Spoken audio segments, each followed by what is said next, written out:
மேகம் திறந்து கொண்டு மண்ணில் இறங்கி வந்து மார்பில் ஒளிந்து கொள்ளவா மார்பில் ஒளிந்து கொண்டால் மரப்பு வரும் கூந்தலில் ஒளிந்து கொள்ள வரவா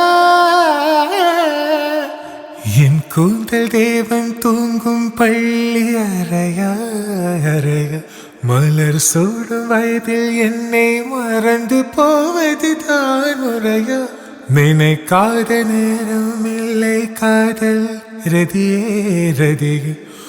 உன் பேரை சொன்னால் போதும் நின்று வழிவிடும் காதல் நதியே என் சுவாசம் உன் மூச்சில் உன் வார்த்தையின் பேச்சில் 5-6 நூற்றாண்டு வாழ்வோம் என் வாழ்